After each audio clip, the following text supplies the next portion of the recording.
આપકી અદાલતમાં પંજાબના મુખ્ય પ્રધાન ભગવંત માન પર આક્ષેપ છે કે એ પોતાની જાતથી ઓબ્સેસ્ડ છે. માન સાહેબ, હું જોઉં છું કે આજકાલ તમે તમારા પર જ ફિદા છો. પોતાની જાતને અરીસામાં જોઈને કહો છો માન સાહેબ, અને કહો છો તમે તો કમાલ કરી માન સાહેબ. મેં તો પાર્લામેન્ટમાં પણ કહી દીધું કે હું પોતાની જાતને અરીસાની સામે ઊભો રહીને સાહેબ કહું છું. માન સાહેબ, શું વાત છે? પોતાની જાતને સન્માન સૌથી પહેલા પોતે જ આપો. જો બહારથી સન્માન જોઈતું હોય તો. રજતજી, યુવાનો બેઠા છે, મારે એમને પણ કહેવું છે. ઈંડાના નસીબમાં તૂટવાનું લખ્યું છે. ઈંડાએ તૂટવાનું છે એ પાક્કું છે, પરંતુ જો એ ઈંડું બહારના બળથી તૂટી જાય તો એની અંદરની જિંદગી ખતમ, અને જો એ ઈંડું અંદરના બળથી તૂટી જાય તો જીવન શરૂ.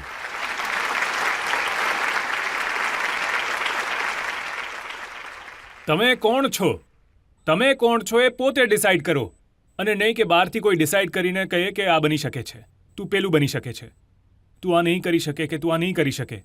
તમને બધી ખબર છે. સૌથી મોટા જજ અને સૌથી મોટા પોતાના ક્રિટિક તમે પોતે જ હોવ છો. તમારા જજ હતા નવજોતસિંહ સિદ્ધુ. જી.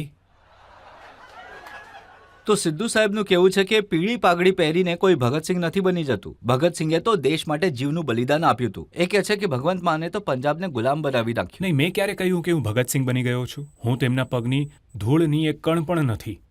23 વર્ષની ઉંમરમાં એ શહીદ થઈ ગયા હતા દેશ માટે. તો પણ આપણા પૂર્વજોને આપણે ફોલો તો કરી શકીએ ને, કે એમના સપનાનું ભારત કેવું હતું કે પછી કેવું હોવું જોઈતું હતું. ભગતસિંહજીને ક્યારે પણ એવી કોઈ ચિંતા હતી નહીં કે દેશ આઝાદ થશે કે નહીં. એમને એ તો ખબર જ હતી કે આઝાદી તો મળશે જ, પરંતુ એમને સૌથી વધારે ચિંતા એ હતી કે દેશ આઝાદ થયા પછી કયા હાથમાં જશે.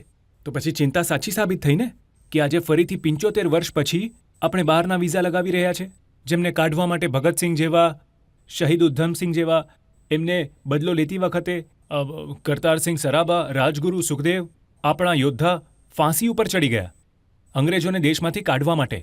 આજે આપણે 30-40 લાખ રૂપિયા ટ્રાવેલ એજન્ટ પાસે લઈને ઊભા છીએ અંગ્રેજો પાસે પહોંચવા માટે. તો પછી આપણે શું કર્યું? તો ભગતસિંહના સપનાની આઝાદી. જો વાસંતી રંગની પાઘડી પહેરીને જો એ ક્યાંક જાય તો એમાં તો કોઈને આપત્તિ ન હોવી જોઈએ ને. અને આમ પણ ચાલો, સિદ્ધુ સાહેબ તો સિનિયર છે, મારા જજ હતા એ લાફ્ટર ચેલેન્જમાં, અને ક્યારેક અમને પણ ખબર નહોતી પડતી કે એવું તે શું કહી દીધું કે હસવાનું બંધ જ નથી થતું આમનું. તો મતલબ એમનો પોતાનો અંદાજ છે. એમનો પોતાનો અંદાજ છે કે કોંગ્રેસમાં છે, પહેલાં બીજેપીમાં હતા, પરંતુ એની પહેલાં અકાલી દળમાં પણ હતા. અને એમનો પોતાનો એક અંદાજ છે. એક જ શેર એ જ મોદીને માટે, ને એ જ આસારામ માટે, એ સોનિયા માટે, એ જ મનમોહનસિંહ માટે. કમસે કમ હું સ્થિતિના પ્રમાણે તો બોલું છું ને, કે આજે આ નથી બોલવાનું, પણ એ તો બસ એકની એક જ વાત બોલ્યા કરે છે. પણ એક વખતે તો તમે કહેતા હતા કે હું એમનો ફેન છું, એ મારા રોલ મોડેલ છે સિદ્ધુ સાહેબ. હાજી, ક્રિકેટમાં એમનો ફેન છું. જ્યારે તેઓ ઓપનિંગમાં આવતા હતા, આજે પણ તેઓ શ્રીકાંત સાથે આવતા હતા ઓપનર, તો ત્યારે ક્રિકેટ જોતા હતા એટલે એમના ફેન હતા. એમાં તો કોઈને આપત્તિ ન હોવી જોઈએ ને.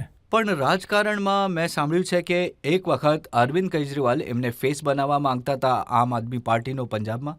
હું તો પોતે અરવિંદજી પાસે પ્રસ્તાવ લઈને ગયો હતો કે જો નવજોતસિંહ સિદ્ધુ આવવા માંગતા હોય પાર્ટીમાં, જો એ ચાહતા હોય કે મને મુખ્યપ્રધાન બનાવી દો, તો તમારે મને પૂછવાની જરૂર છે જ નહીં. તમે બનાવી દેજો. હું એમની મતલબ એ પંજાબમાં ટોપ પોસ્ટ પર રહે, હું કામ કરી લઈશ. મારો હેતુ ફક્ત પંજાબને બચાવવાનો છે. પંજાબને ડ્રગ્સથી, પંજાબને આજે આપણું બ્રેઇન ડ્રેન થઈ રહ્યું છે, આપણા યુવાનો કેનેડામાં ભાગી રહ્યા છે. એટલે આમાં હું તો, મારા માટે કોઈ ખુરશી મહત્વની હતી જ નહીં. પણ એમણે તો કહ્યું કે હું ત્યાં જઈશ, એટલે હવે કરી પણ શું શકીએ. જુઓ, તમે હંમેશા કહો છો કે હું પંજાબમાં પરિવર્તન લાવવા આવ્યો છું. સિદ્ધુજી કહે છે કે પરિવર્તન લાવવા નથી આવ્યા. 1.5 વર્ષમાં એમણે કોઈ પરિવર્તન નથી કર્યું. ભગવંત માને માત્ર પોતાની પત્ની બદલી છે. જુઓ, આનાથી ખબર પડે છે કે એટલું પરિવર્તન આવ્યું છે કે એ મુદ્દા વિશે કંઈ બોલી જ નથી શકતા.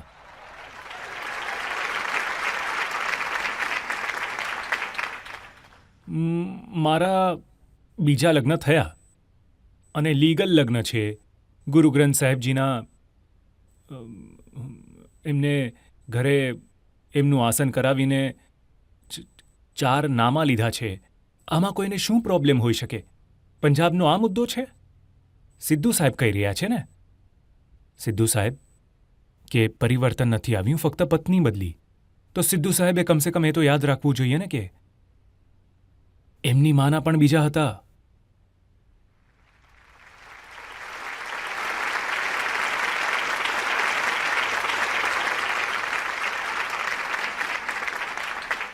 જેમના પોતાના ઘર કાચના હોય છે એ બીજાના ઘર પર પથ્થર ના નાખે.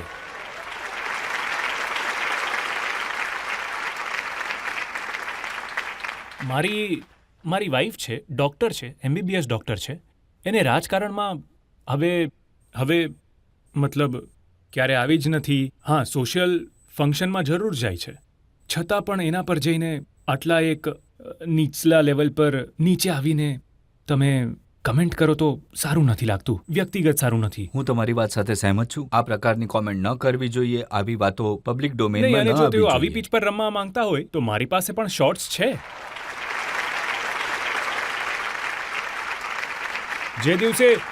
જે દિવસે આવી વાત કરી હતી ને, એમાંથી 80%ની બીજી પત્ની છે અથવા એમના બાપાની બીજી ત્રીજી પત્નીઓ છે. તમને બધાની જાણ છે. મુખ્યમંત્રી છું પંજાબનો જી.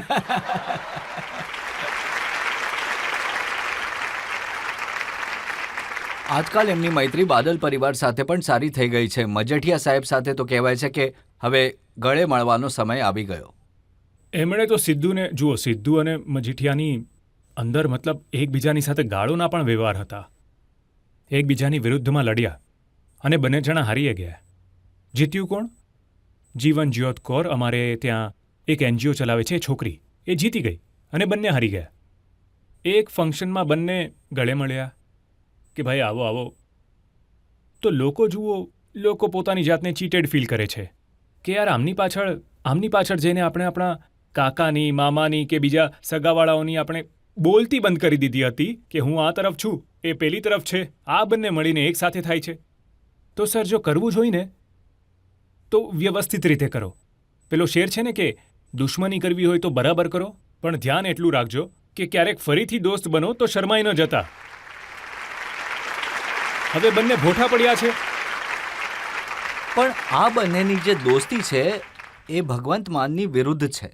જેવી ભાષા સિદ્ધુ બોલે છે એવી જ ભાષા સુખબીર બાદલ પણ બોલે છે. સુખબીર બાદલે હમણાં જ કહ્યું કે આ ચીફ મિનિસ્ટર તો ઘેલો છે.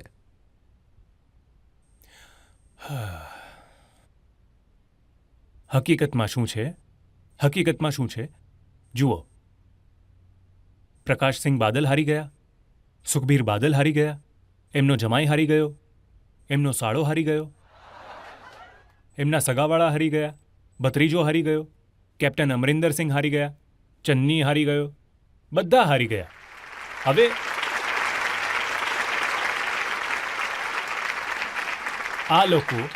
આ લોકો એ વાત સહન નથી કરી શકતા કે એક ટીચરનો દીકરો મુખ્યપ્રધાન બન્યો.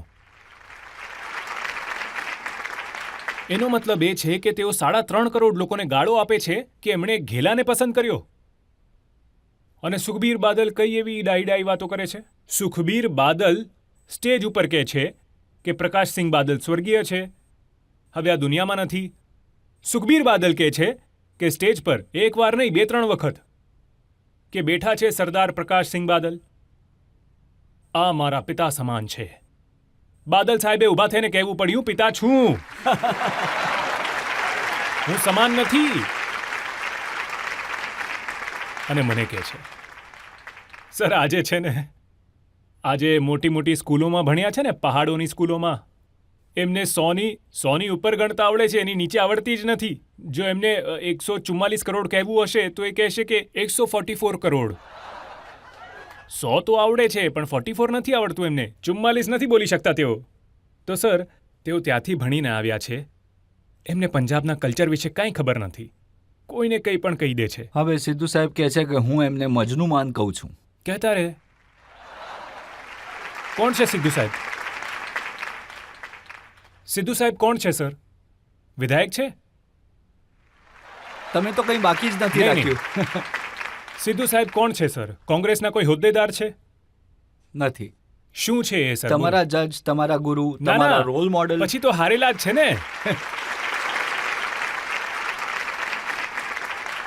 અને એમના બીજા સાથી સુખબીર બાદલ, એ તો ડેપ્યુટી ચીફ મિનિસ્ટર રહ્યા છે. એમણે સરકાર ચલાવી છે. એમનું કહેવું છે કે ભગવંત માન એટલો દારૂ પીવે છે કે 7-7 દિવસ ગાયબ રહે છે. છેલ્લા 12 વર્ષોથી આવું બોલી રહ્યા છે. ભગવંત માન દિવસ રાત દારૂના નશામાં ધૂત રહે છે. હવે તમે મને કહી દો સર, તમારા કોઈ દોસ્ત કે સગાવાળા હશે, તમારા પણ હશે જ, જો છેલ્લા 12 વર્ષોથી કોઈ દારૂ પીતું હોય તો શું એ જીવતું હોય? નહીં ને? નહીં ને? તો મારું લીવર વળી કયા લોખંડનું બનેલું છે?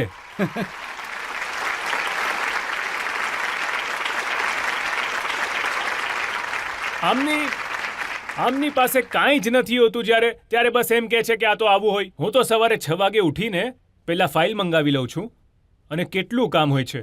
છેલ્લા 70 વર્ષમાં નથી થયું એટલું અમે 1.25 વર્ષમાં કર્યું છે. પંજાબમાં વીજળી 88% લોકોને ઘરમાં વીજળી મફત મળે છે સર. અને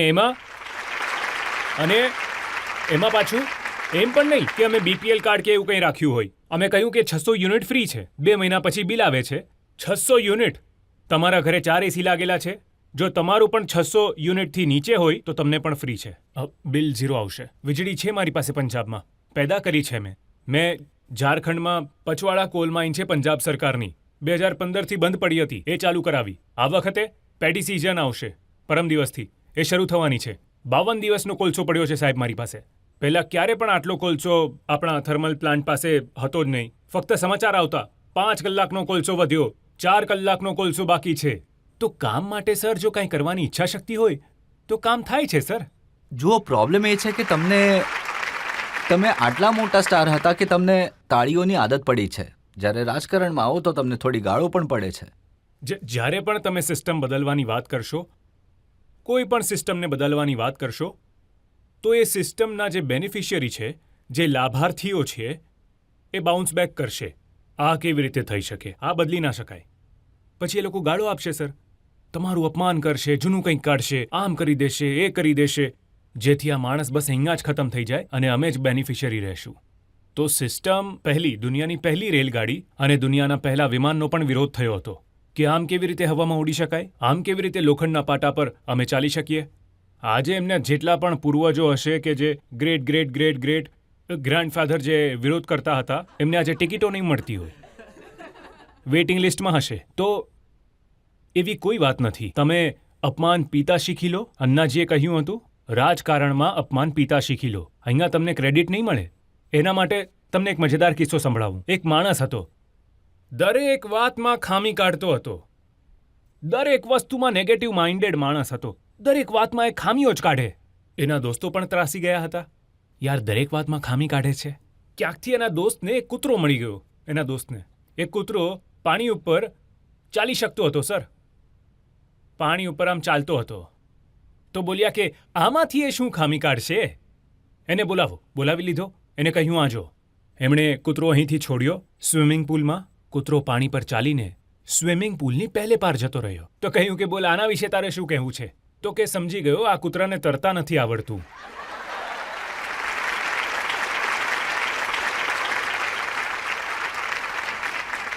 એ પ્રકારના છે સર, જે મન થાય એ કહે છે, ગાળો આપે છે. અરવિંદ કેજરીવાલને ગાળો આપી દો, ભગવંત માનને ગાળો આપી દો, દેતા રહેશે. કૂતરાવાળા છે, ખામીઓ કાઢતા રહેશે. કામ કરતા જાઓ, પબ્લિક માટે કામ કરતા જાઓ. એકવાર તમે બહુ સરસ કવિતા કહી હતી, બાત ચલી હૈ. હા, बात चली थी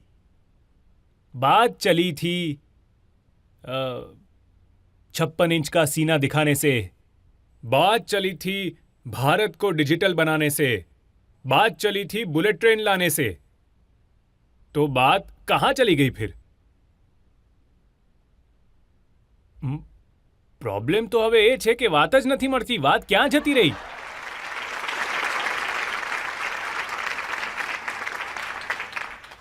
મન કી બાત. મોદી સાહેબની મનની વાત તો લોકોએ 2 વખત પૂરી કરી, વડાપ્રધાન બનાવી નાખ્યા. જનની વાત તો સાંભળી લો, પોતાના જ મનની કરો છો. લોકોના મનની તો સાંભળો. આ સિલિન્ડર મોંઘું થઈ ગયું છે જી, સિલિન્ડર મોંઘું થઈ ગયું, બેરોજગારી બહુ વધી ગઈ, અને જે કાંઈ પણ છે બસ વેચાય જ છે, વેચાય જ છે. રેલ, તેલ, ભેલ. માન સાહેબ, તમને જ્યારે મોકો મળે છે ને બોલવાનો, તમે ઉલટી વાતો જ કરો છો. સ્પીકરના ચેમ્બરમાં તમને કહ્યું કે કંઈક બોલો તો તમે આખો જંગલનો કાયદો જ સંભળાવી દીધો. અસલમાં ઉલટી નથી હોતી. જો ઉલટા થઈને જુઓ તો વાત સીધી લાગે છે. કડવાશ બહુ થઈ હતી એ સેશનમાં. તો સ્પીકર સાહેબે કહ્યું, ભગવંત યાર, હજી પણ લાગે છે બધા ખુશ નથી, થોડો માહોલ સારો બનાવો ને. Laughter is the best medicine. તો થોડી તારી દવા આપ. તો મેં એમને એક વાત સંભળાવી, તમને પણ સંભળાવી દઉં, થોડું ટેન્શન ઓછું થઈ જશે. ઇલેક્શન કમિશને જેવી જંગલમાં ચૂંટણીની જાહેરાત કરી, ઇલેક્શન કમિશને જેવી જંગલમાં ચૂંટણીની જાહેરાત કરી, પોતપોતાના પ્રચાર કરવા જાનવરોએ કમર કસી. સિંહ રાજા બકરીના ઘરે ગયા, કહ્યું બેનજી નમસ્તે. હવે બોલો કેમ ચાલે છે બધું? બકરી બોલી બધું બરાબર, પણ અંદરથી બહુ આશ્ચર્ય કે સિંહ મારી સામે 2 હાથ જોડીને ઊભો છે. તો સિંહ બોલ્યો, બેનજી તમે મને શરમાવો નહીં. હવે જંગલમાં આપણે એકતા અખંડતાથી રહીશું. પોતાના બચ્ચાઓને સમજાવી દેજો કે સિંહ અંકલ એમને કંઈ નહીં કરે. આજ પછી તમે તમારો પરિવાર ખુશહાલ રાખજો. બસ આવનારી ચૂંટણીઓમાં મારા ચૂંટણી નિશાનનું જરા ધ્યાન રાખજો. હવે આગળ જુઓ, આગળ શું થાય છે? રંગબેરંગી ઝંડીઓથી રંગાયેલું હતું ચંબલ. રંગબેરંગી ઝંડીઓથી રંગાયેલું હતું ચંબલ. બિલાડીઓ વેચી રહી હતી ઉંદરોને ફ્રીમાં કંબલ. ગીધને કહેવાયું કે અડધું જંગલ તારું થશે. જજ સાહેબ સાંભળો, ગીધને કહેવાયું કે અડધું જંગલ તારું થશે. ઘુવડને કહ્યું વોટ આપ, દિવસે પણ અંધારું થશે.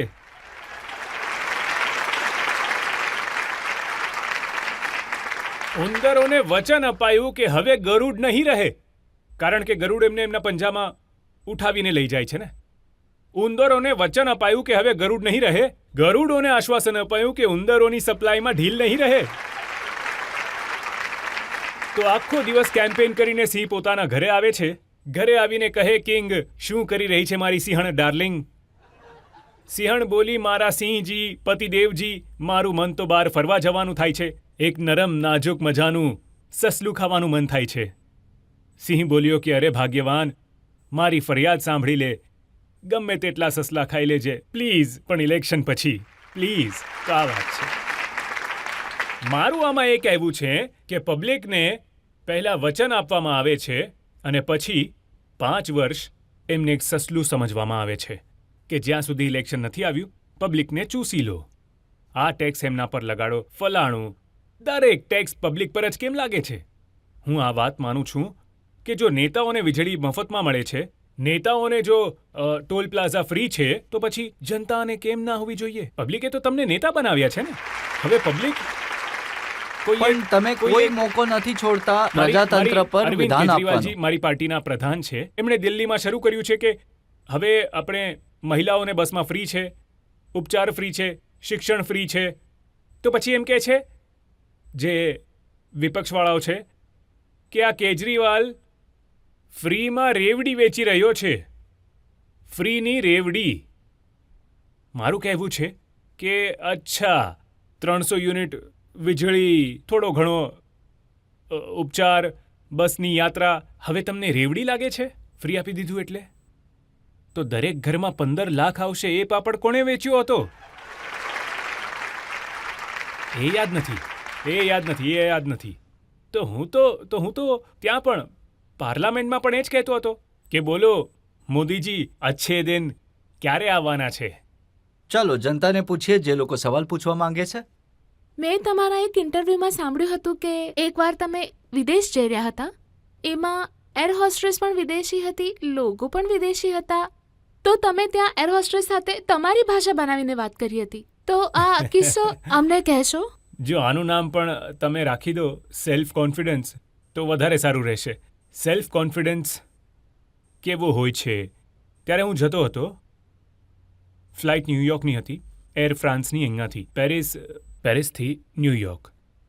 તો પેરિસથી ન્યૂયોર્કમાં અહીંયા પણ બધા ગોરા બેઠા હતા, અહીંયા થોડા કાળા બેઠા હતા, વચ્ચેનો મોડેલ હું જ હતો. મેં વિચાર્યું કે 9.5 કલાકની ફ્લાઇટ છે. માન સાહેબ, જો 9.5 કલાક તમે નહીં બોલો તો પથરી થવાનો પણ ડર છે. 9.5 કલાક સુધી એમની સાથે શું વાતો કરશો? તો કંઈક કરીએ. તો મેં મારી સાથે જે હતા કો પેસેન્જર, મારા જે આર્ટિસ્ટ હતા, શો કરવા જતા હતા, એમને કહ્યું કે હું તો પંગો લઈશ, ખબર નહીં શું થવાનું છે. તમે શાંતિથી સૂઈ જાઓ, તમે લોકો મારી સાથે છો જ નહીં. મેં ત્યારે બેલ વગાડી, એર હોસ્ટેસ આવી. Yes, May I help you? મેં પોતાની તરફથી એક લેંગ્વેજ બનાવીને કેટલા કોન્ફિડન્સથી બોલ્યો. મેં કહ્યું બલ્બિસ્તાલાલા હલબિસ્તાલાલા કુલદિબિસ્તા અલ્બિસ્તાલાલા અલ્બુસ્તાલાલા એનબિસ્તલાલા હલબિસ્તી. મને કે પાર્ડન? મેં કહ્યું અલીસ્તાલાલા ઇંગ્લિસ્તીલાલા બલુસ્તા અલહિસ્તાલાલા બગલુસ્તીલાલા ઈસ્તાલાલા બગલુસ્તી. તો કહે sorry sir, I can't understand your language. પછી મેં બોડી લેંગ્વેજમાં ગુસ્સો બતાવ્યો. મેં કહ્યું અલ્બિસ્તા કે લેંગ્વેજ આ મેરા બિસ્તા હીરી બસ્તા વરારા હેમ બસ્તી air India રૂલા Bisti લુફ્તાન્ઝી હિમ્બલ Bisti air ફ્રાન્સી રૂલા Bisti રિંગલ્લા. હવે રજતજી એને એ ખબર પડી ગઈ કે એ અમારી એરલાઇન્સને ગાળ આપી રહ્યો છે. લુફ્તાન્ઝા પણ ભૂલી ગયો ને હું વચમાં. તો કહ્યું બેસો. પ્લેનના કેપ્ટનને બોલાવીને લાવી. કેપ્ટન આવ્યો. Oh yes please. મેં કહ્યું એમ્બર વિસ્તા યસ પ્લીઝ, એરા વિસ્તા ફ્લાય હસ્તા ઈરા વિલસ્તી ચીરા વિલસ્તી ધારાવી બિલસ્તી. મને કહે પ્લીઝ કમ વિથ મી. મને આગળ લઈ ગયો. મારા મોઢા ઉપર માઇક મૂકી દીધું, આગળ લઈ જઈને સ્પીક. મેં કહ્યું બલબિસ્તે લાલા અંગલ બિસ્તી રબિસ્તે લાલા એંગલે બિસ્તે લાલા બોલ બસ્તી.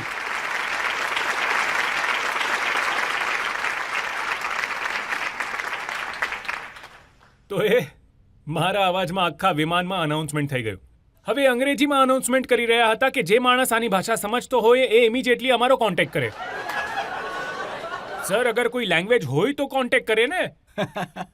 એ તો મારાથી પણ ફરીથી નહોતું બોલી શકાતું. મેં પણ એક જ શબ્દ રાખ્યો હતો, બુલબોસ્તી, એન્ડમાં, જેથી એમને લાગે કે આ એક જ વાત પર અટક્યો છે. મને કહે કે તમારો સામાન ક્યાં છે? મેં કહ્યું ગિરગિસ્તે. કહે પિક ઇટ અપ. મને ફર્સ્ટ ક્લાસમાં લઈ ગયા. આહાહા, પહેલી વાર ફર્સ્ટ ક્લાસમાં. આહાહા, સેવા શરૂ થઈ ગઈ મારી તો. હા, જે માંગો એ બધું જ લઈને આવી જતા હતા. પાછળથી એક એર હોસ્ટેસ આવી. એણે મને એક કાગળ આપ્યો. એણે કહ્યું કે your co passenger has sent for you. એમાં પંજાબીમાં લખ્યું હતું, યાર સાન્નુ ભી એથે બુલાલા.